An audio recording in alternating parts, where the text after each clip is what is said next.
Okay, thank you. So today we have Rohina Mustafa joining us for our phone banking for Muslim Delegates and Allies Coalition. And we're really excited to have Rohina join us from Chicago area. And Rohina has been very active with organizing in her community and really sees the benefits and the power that there is with grassroots organizing. Rohina is going to be sharing some thoughts with us about like some of the work that she's done in the past, as well as ways that we can organize more in the future. Rohina, please to have you here today. Thank you.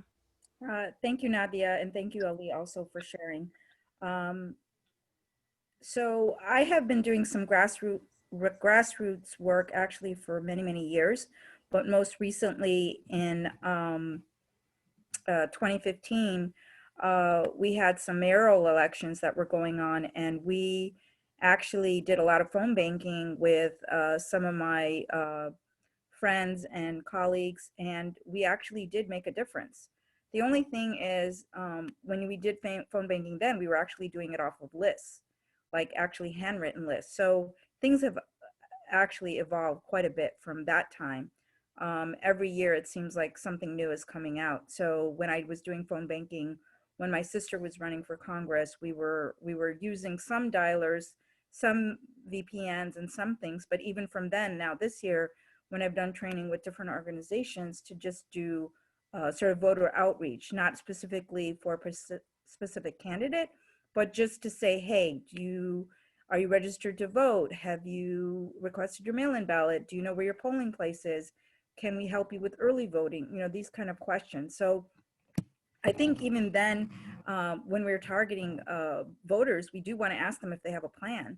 We want them to be, you know, obviously say, hey, can you please vote for Joe Biden? I want to vote for Joe Biden because I believe in civil rights. I believe my civil rights are in danger. And if I don't vote for the candidate who's going to preserve those, I feel like our rights are in danger. So that's why I want to vote for Joe Biden. And also I want to help others and get volunteers to do more phone banking, because like Nadia and Ali were talking about, if we can flip Florida, we could get this election. And it would be because Muslims voted and because Muslims have participated in the civic engagement. So the best thing we can do as a community is obviously register to vote, but then also exercise that exercise our right to vote and speak our minds by doing this. And as we, you know, grow as a community, you know, she was talking about the delegates, but if we do phone banking, which is something anybody can do from the comfort of your home, we don't have to leave our house. In COVID times, you know, we want to be safe and want everybody to participate. So I feel like if we can do this small thing, we can make a difference. And everybody's important. That's one thing everybody should remember. Your voice is important. You matter. Our voice matters. Muslim votes matter. Thank you. Okay, thank you so much, Rohina. Now I wanted to start doing our training session, but I'm going to pause the recording here. Okay, so I wanted to go over with you some of the basics that we have for the phone banking. And some of you may have, you know, kind of, you know, we'd like you to keep your cameras on, and if you're not speaking, if you can mute yourself. I think all of you have put your names in there, so we should be okay with that as well.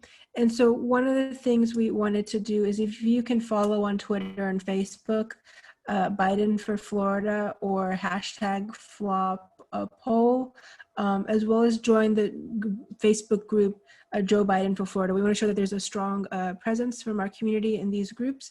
We want to show, you know, that we're actively engaged.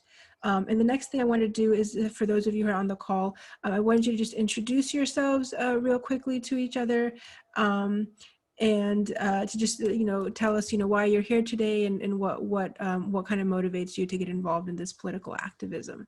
And so actually I'll start with Sister Azra, if you can tell us about yourself and what got you involved today. Thank you.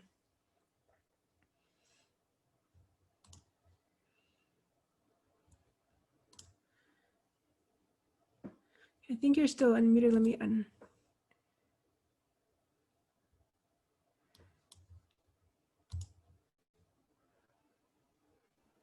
Hello? There, we can hear. Yeah, we can hear you now. Yeah, Please go ahead. yeah, Yes. yeah. I'm interested because I strongly believe that you have to work for a Democratic Party because I'm always with that, and I will help you as much as I can. And what else I have to say? My name is Azra Shamsuddin, and I know a little bit about the Democratic Party, what they are doing, and I think that's it. I have to say. What can I say? I don't know. So Well, yeah, thank you for joining us today. We're really honored to have you here. thank you. Thank you. Also, we have Yusuf Ansari.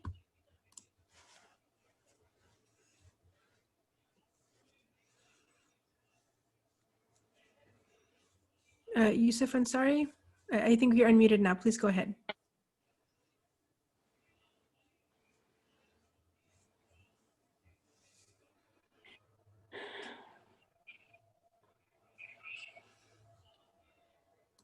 I cannot hear anything. Okay. How about I'll go over to the next person then. I have A. Ali. If you can just introduce yourself, please. I think they went to St. Amas. Oh, okay. No worries. And we have Sam Paul.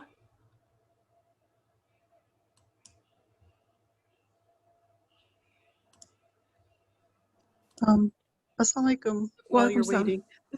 This is Anjum Ali, A. Ali. Yes. Just wanted to say salam.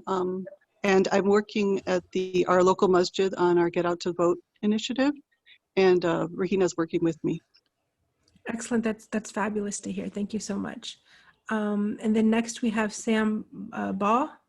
Hi, Assalamu alaikum. How are you? Welcome, Sam. Thank you.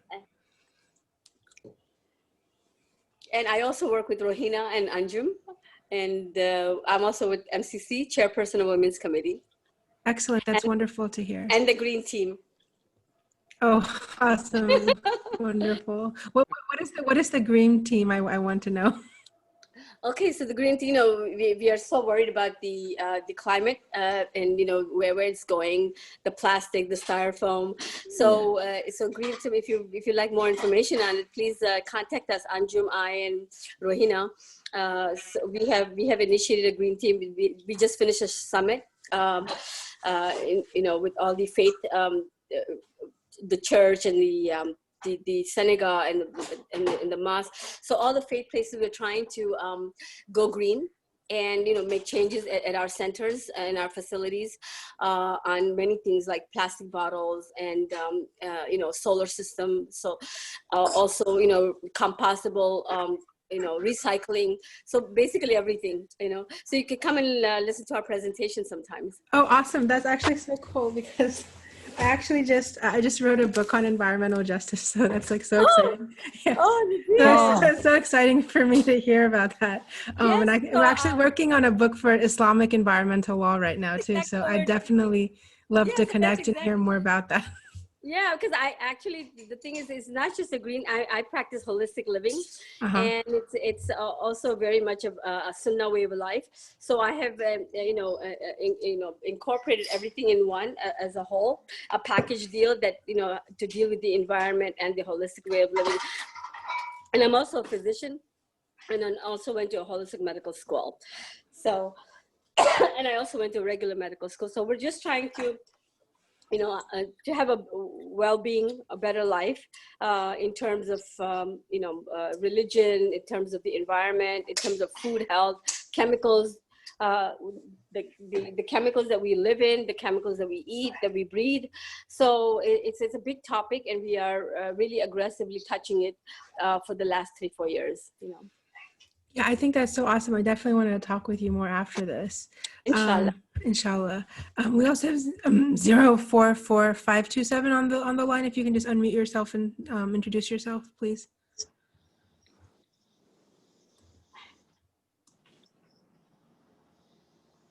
Okay, if not, is Yusuf Ansari back?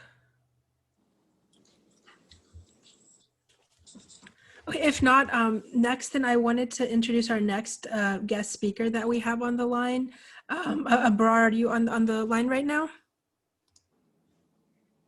Yes, I am. Okay, welcome, son. Thank you. That's so awesome. I'm just going to introduce you real quick before we get started. Or before you get started, I'm going to introduce you.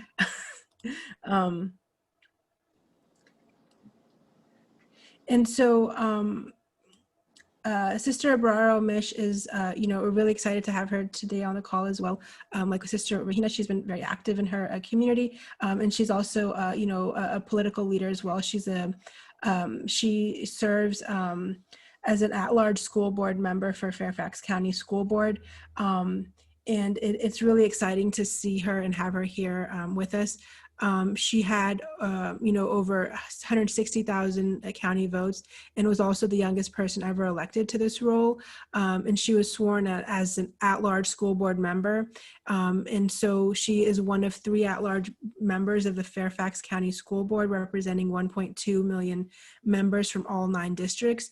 And she has been an advocate for equity to ensure that every child, no matter what background they come from and what identities they represent, has a full opportunity to achieve their potential and become successful. She believes in the importance of her holistic education and in a framework that looks at the well-being of a child, not only academically, but also socioeconomically, mentally, intellectually, physically, spiritually, morally, and civically. She holds a double bachelor's degrees with honors from Yale University, is currently pursuing a joint JD MPP degree at Georgetown University as a Bloom Law Center Fellow. And prior to her enrollment, she worked with many county families facing deportation and family separation as a human rights and immigration law firm. And she brings all of those skills and experience from over 10 years of service to FCPS in many capacities. She also serves as a co-chair of the Human Resources Advisory Committee for the School Board, where she served for 2 years, and previously served on a Superintendent Selection Advisory Committee, the Advanced Academics Advisory Committee, the Ad Hoc Student Discipline Advisory Committee. And I was really fortunate to meet her because she served as a super delegate to the DNC. So welcome, Abrar. We're really glad to have you here. Please, please take it away. Thank you. Yeah, no, thank you, Nadia. Assalamu alaikum, everyone. It's really, really good to see everyone here. And I should say, Nadia, I commend you especially to continue hosting these. It's not easy to organize and to take time out of your day. And for everyone who's participating, really, for you guys to be taking time out to make sure we get the word out and get the vote out for, the future of this country, which as of just yet, a couple of days ago with this debate showed itself, right? So I am really thrilled to join you. I wanted to, I'll speak just a little bit about the stakes of the election, just to kind of put some perspective as to why this is so important from my perspective as a school board member and what we've been working on. And then I'm happy to take any questions, but I want to be mindful that I want to leave the majority of the time for you guys to make those calls, because that's the most important, of course, use of our time right now. So everyone is talking about, we don't want Trump, how terrible he's going to be, this and that. Of course, there's an element of that, and there's truth behind that. Whether you look to the Muslim ban or you look to any other, domain, there's been an erosion of civil liberties, civil rights. Just today, there's an executive order that's limiting the ability of schools, localities to teach things like critical race theory or topics that impact everyone and that it may not be amongst the majority. So that's just an example. But, and the flip side, of course, is to imagine what we can have instead. I hadn't come to an appreciation of the extent of this until we noticed the impacts locally. So, of course, we know big picture what's going on and we hear in the news. But to make it personal, we have seen from the Department of Education under this administration tremendous steps to continue disenfranchising kids. So for example, when COVID started and there was the federal stimulus package, you guys might remember the CARES package that sent money down to states and then to localities. We had to actually fight with the Department of Education because they have been channeling some of that funding to private schools and not wanting to send it to public schools. That's just one example. And the Southern Poverty Law Center now is suing them, and it's a big kind of national issue. Another example was with Title IX, which they had just imposed a whole load of requirements that limit the ability of victims to seek recourse and force us to be in a situation where we put permanent criminal offenses on the records of even kindergartners. These are things that, as a school board member, we have been faced with directly as a result of decisions that have been made. And so, yeah, we imagine the flip side, right? Where we can continue fighting for an education system that provides an equitable set of opportunities for kids, where we can fight against modern day discrimination in the form of boundaries and what now is the impact and legacy of redlining and racist curriculum and racist names and things like that on our buildings. That's the alternate vision.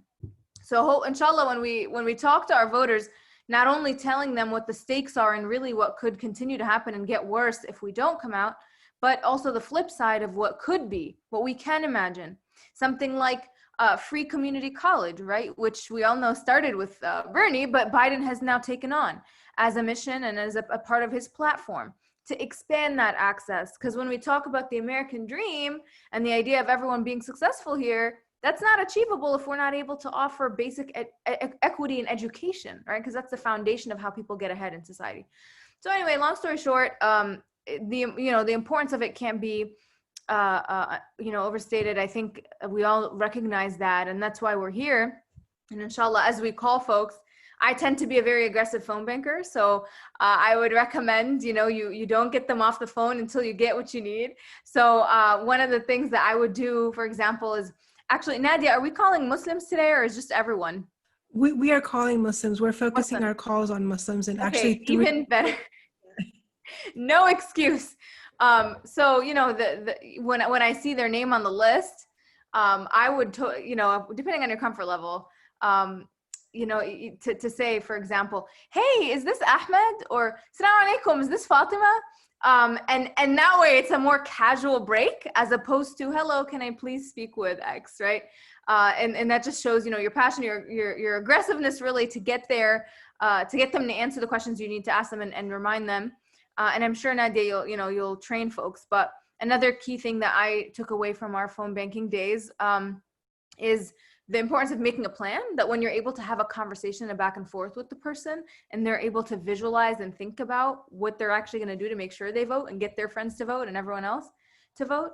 There are studies that will show the measured impact of that increasing their likelihood of actually doing that. So anyway, I'm happy to, hear any comments or take any questions, but I recognize that we want to certainly quickly transition into the portion where we do the actual calling. So awesome. Thank you so much, Abrar. Does anybody have any specific questions? I actually wanted to ask you a question unrelated. I want to ask you, more about your work with the Rules Committee at the DNC and what you learned from that experience. Yeah, happy to speak to that. So for context, I started first as a co-chair for Bernie in Virginia. I'm sure some people on this call were Team Bernie before they're Team Biden, but it's okay. We're here. And then, so as you pointed out, was what they call a PLEO, a super delegate to the convention, and then a Rules Committee member. There's a lot to talk about with the Rules Committee. I'll be honest with you guys. My main takeaway was, unfortunately, the establishment, maintains its stronghold and doesn't like to limit its own power and pass that on to the people. And I know that's kind of a broad overarching statement, but we saw that in some of the resolutions that were put forward in the Rules Committee. For example, I'll just speak to one because I don't want to take up too much of your time, but the big kind of example that made Politico and was national debate and conversation was regarding one resolution to limit corporate lobbyists from being allowed to serve on the DNC, which seems like a no-brainer, not biased at all here, but and that was actually voted down. And there was a lot of hullabaloo because they kind of changed the process just for that resolution. And so people were skeptical and saying, why is this, that it's rigged and why is this the case? And then they had a revote and a vote to put it on the table and all that. It did ultimately fail. And when we tried to present a minority report, which is an option you have to essentially shame the party for not voting for something that has a certain number of voters. We weren't able to because they had not adjusted the bylaws for the virtual environment on that front. So we were required to collect signatures from every single person who would have supported that within 2 hours, which is not impossible. I mean, which is impossible when you're not physically together. So in any case, that's just a snippet. But we really were, it was a bizarre, it was unfortunate how it was set up. You know, like right now where we're in a Zoom call together, they kind of set it up where they put all of us in a breakout room and they had the people presiding over the meeting in the Zoom. So we weren't even able to participate according to normal parliamentary procedure, which is to be expected. But that's definitely the burner in me. So I'm going to go into the next phase of this and saying that there were some positives. The biggest thing that came out of it was the unity resolution, which was an agreement which took a long time from both the Bernie and Biden campaigns to put together, that begins the review of superdelegates and looking at how we can minimize their influence on the process so that it's more equal. As of right now, you know, superdelegates are able to kind of indicate their vote in advance for the presidential nominee, and they have additional powers that their typical delegate doesn't have. So the joint committee was a compromise actually between the two campaigns to say Bernie's camp can't present any other resolutions, but we'll pass this one and begin, you know, set up a body to begin reviewing how we can improve on what, you know, is claimed to be corruption with the superdelegate intervention. So. Excellent. Yeah. Thank you so much. Thank you so much. I appreciate that perspective. Anybody else have any other questions? You can unmute yourself and ask the question or type them in the chat box. If not, we can get going with the script. Let me Sure. I just want to acknowledge Hania's comment. Absolutely. It's, and I heard, you know, I'd be remiss not to say on the issue of Palestine in particular, which I know is not the issue, but still is a significant one and a litmus test really for folks. They censored people actively. They kicked people out. Yeah. They did. I know we had that problem at every single breakfast at the CADM meetings during the convention, during the actual days of the convention, and then that huge problem was when we were, you know, on different programs, Bernie Sanders delegates were getting kicked off and censored, and they weren't allowed back in the rooms anymore. So, yeah. But thank you for fighting the good fight. No, we tried. I mean, you know, and some of those people who were censored weren't even not Muslim, not Arab, not brown. You know, they were kicked out too for bringing this up at all. Yeah, absolutely. And believe it or not, most of the people who were kicked out were from Jewish Voices for Peace, speaking out on issues of Palestine and you know, the human rights violations in Palestine. So it was definitely a different. It was different. And the platform that got passed ultimately condemns BDS, which we all know is a free speech right, you know. Right. So, right. Yeah. Right. Anyway. Yeah. But yeah, we have more to talk about. Continue fighting, guys. That's why it's like we need to come back stronger next time. Yeah, definitely. Come back with a bigger crew. If they appoint us and elect us again. Right. For all the trouble we caused. Yeah. Well, just to kind of go, Shahan, did you want to do it, or do you want me to run with the script real quick? I have the slides pulled up.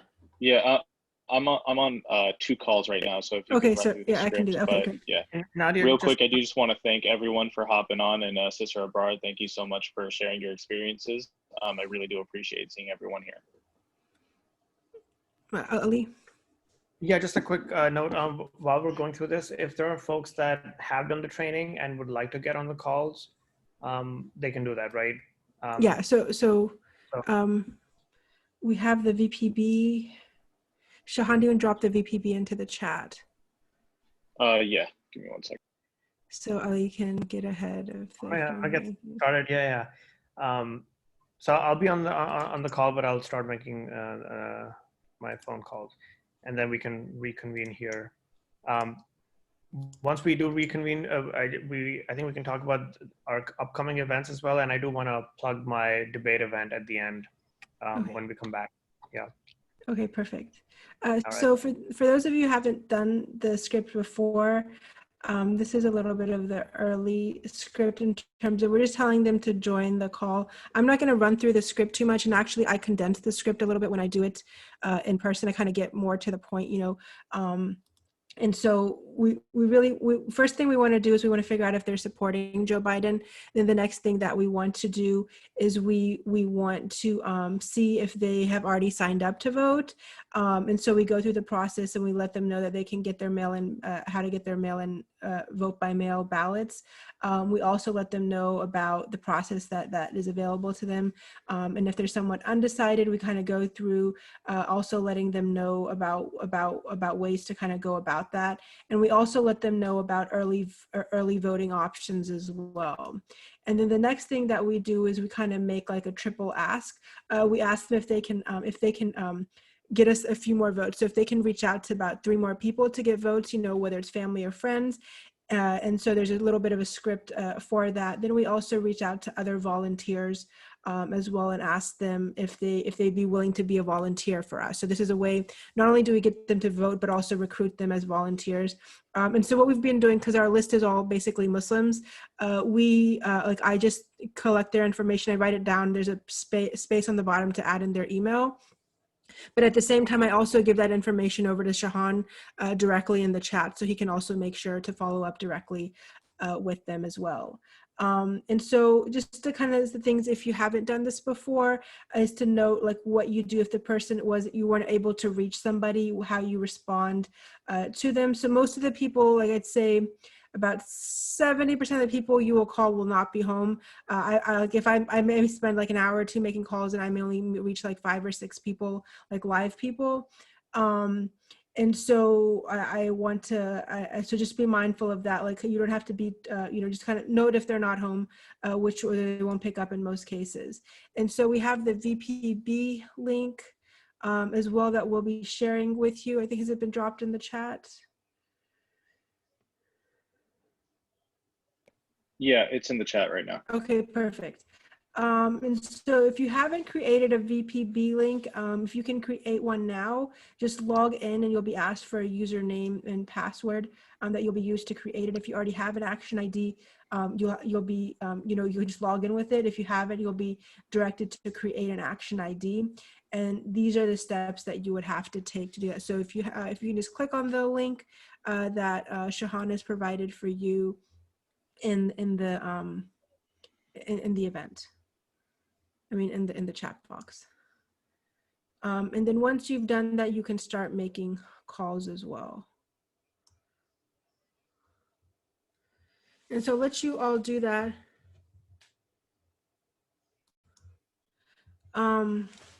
Is there any questions?